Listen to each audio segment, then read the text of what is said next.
লিল্লাহি মুলকুস সামাওয়াতি ওয়াল আরদ। আল্লাহ তাআলা বলে, এ আসমান জমিনের মালিক আমি আল্লাহ। আমি আল্লাহ সব পারি, মাখলুক ছাড়া মাখলুক কিছুই পারে না। খালেক ছাড়া চিল্লায় বলেন ঠিক কিনা? हकीकत से तू दुनिया बेखबर है, दुनिया की नुमाइश पर नजर है नमी गोया कि आज दुनिया जुदाबाद बहारे कार के शिवाया खुदाबाद। यहब लिमन यशाअ इनाथा व यहब लिमन यशाअ। আল্লাহ বলে, আমি আল্লাহ কাউকে ছেলে দেই, আমি আল্লাহ কাউকে মেয়ে দেই, আমি আল্লাহ আমি আল্লাহ কাউকে দোনোটাই দেই। আল্লাহ বলে, না না, আমি আল্লাহ কাউকে একটাও দেই না। সন্তান ছেলে দেয়, আমার আল্লাহ মেয়ে দেয়, আল্লাহ দোনোটাই দেয়। আবার আল্লাহ ডাক দেয়া কয়, বান্দা আমি আল্লাহ একটাও দেই না। একবার চিৎকার মারিয়া বলুন তো, এই ক্ষমতা একমাত্র কার আছে? আমার আম্মাজিরা তো যদি সন্তান না হয়, কার দরবারে দৌড়ায় জানেননি? নিজের বাবা নাই, অপর একজনকে বাবা বানাইয়া বাবা দরবারে দৌড়ায়। কিন্তু আল্লাহ বলে, বান্দারে দুনিয়ার কারো শক্তি নেই সন্তান দেওয়ার, একমাত্র আমি আল্লাহ তাআলা পারি সন্তান দিতে। চিল্লায় বলেন ঠিক কিনা? তাহলে এতক্ষণ কি বললাম? আমার আল্লাহ যাকে চান তাকে কোরআনের ময়দানে বসান। আমার আল্লাহ যাকে চান ওই আম্মাজিদেরকে আমার আল্লাহ কোরআনের আওয়াজ শোনার জন্য এখানে আমার আল্লাহ বসায় দেন। এখনো অনেক কপাল পোড়া মা আছে, যেই মা আজকে এমন একটা দামি দিন, কোরআনের মজলিস, এই দামি দিনটাকে অনেক আম্মাজিরা নষ্ট করিয়া দেয়। এই সৌভাগ্যের দিন আর আসবে না। এর বমিন বুঝো, কখন আর বুঝবো? কবরে যাওয়ার পরে আমার আল্লাহ সুযোগ দিবে না। আমার আল্লাহ তাআলা বলেন, ওয়াবুদু রাব্বাকা হাত্তা ইয়াতিকাল ইয়াকিন।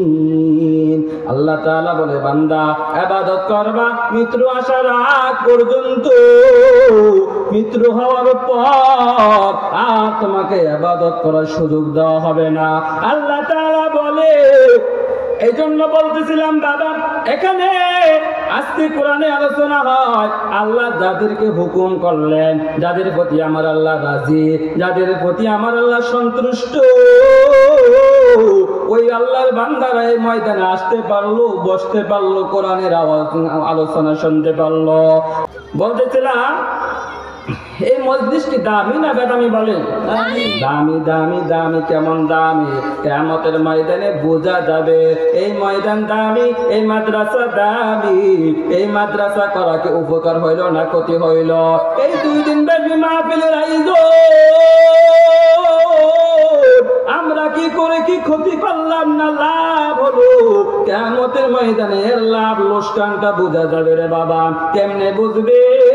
কিয়ামতের ময়দানে আমার আল্লাহ তাআলা কোরআনুল কারীমে বলে, ইয়াউমা ইয়াফিরুল মারউ মিন আখি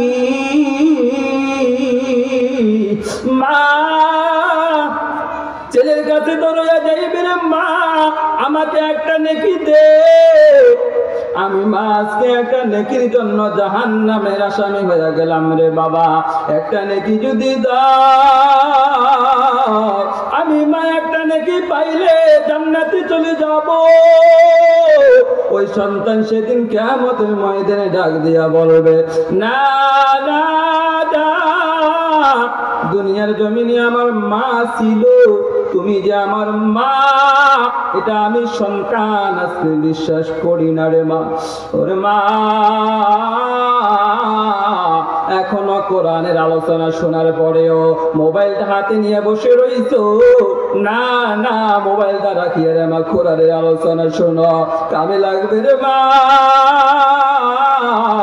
এরপরে মেয়ে মা এবার মেয়ের কাছে দৌড়াইবে, মেয়েটাকে যাই বলবে মা তোর লালন পালন করতো কি আমি বাবা কত ঘাম ঝরাইছি, আজকে আমি বাবা একটি নেকির জন্য জাহান্নামের আসামি হয়ে গেলাম, ও মা একটা নেকি দাও আমি বাবা জান্নাতে হয়ে যাব রে মা। মেয়েটা ডাক দিয়া বলবে ও মুরব্বি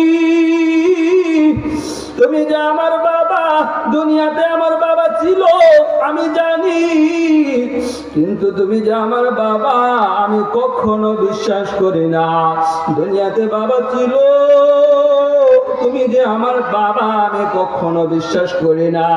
এবার বাবা ছেলে মায়ের কাছে দৌড়াইয়া যাইবে, মা মা আজকে একটা নেকির জন্য জাহান্নামের আসামি, মা গো মা একটা নেকি দাও আমি জান্নাতের মেহমান হয়ে যাব। মা ডাক দিয়া বলবে ছেলে দুনিয়াতে আমার কয়েকজন সন্তান ছিল, তুমি যে আমার সন্তান আজ আমি বিশ্বাস করি না। চিল্লায় বলেন ঠিক কিনা? ইয়াউমা ইয়াফিরুল মারউ মিন আখিহি ওয়া উম্মিহি ওয়া আবিহি ওয়া সাহিবাতিহি ওয়া বানি।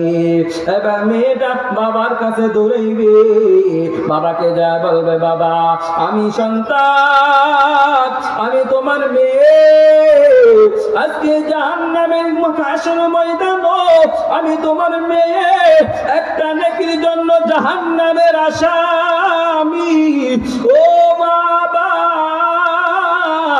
একটা যদি নেকি আমাকে দাও আমি তোমার মেয়ে জান্নাতের মেহমান হয়ে যাব। কি বুঝাইতে চাইলাম? আজকে বুঝাইতে চাইলাম রে তোমরা যারা মনে করো এই মাহফিলটা ভালো না, কিয়ামতের ময়দানে বুঝবা আজকের এই মাহফিলটা কত দামি, এই মাহফিলটা কত দামি, এটা কত বড় সম্পদ, তখন বুঝা আসবে আর তখন আফসোস করবা।